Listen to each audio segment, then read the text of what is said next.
वज़ीर-ए-आज़म की जानिब से पेट्रोलियम मसनूआत की कीमतों में कमी के ऐलान पर अवाम ने खुशी का इजहार किया है। साथ मुतालबा किया कि दीगर अशिया ज़रूरिया की कीमतें भी बतदरीज कमी आनी चाहिए। प्रेडिक्शन थी कि 500 जाएगा, लेकिन स्टेबिलिटी आई है और इंटरनेशनल लेवल पे कमी आई है तो कमी आ गई है। क्रिटिसिज्म हर जगह पर है, लोग कह देते हैं कि नहीं हो रहा या हो रहा है। गवर्नमेंट ऑफ पाकिस्तान स्टेबल कर रही है और इंशाल्लाह आगे काम सही हो जाएगा। इसके साथ दूसरी चीज़ें भी सस्ती होनी चाहिए।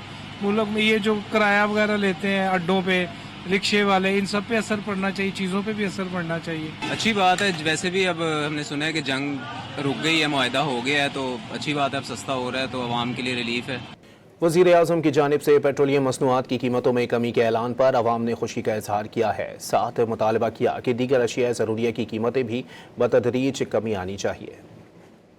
प्रेडिक्शन थी कि 500 जाएगा, लेकिन स्टेबिलिटी आई है और इंटरनेशनल लेवल पे कमी आई है तो कमी आ गई है। क्रिटिसिज्म हर जगह पर है, लोग कह देते हैं कि नहीं हो रहा या हो रहा है।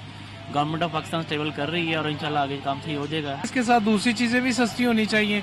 मुल्क में ये जो किराया वगैरह लेते हैं अड्डों पे, रिक्शे वाले, इन सब पे असर पड़ना चाहिए, चीज़ों पे भी असर पड़ना चाहिए। अच्छी बात है। वैसे भी अब हमने सुना है कि जंग रुक गई है, मुआहदा हो गया है, तो अच्छी बात है, अब सस्ता हो रहा है तो आवाम के लिए रिलीफ है।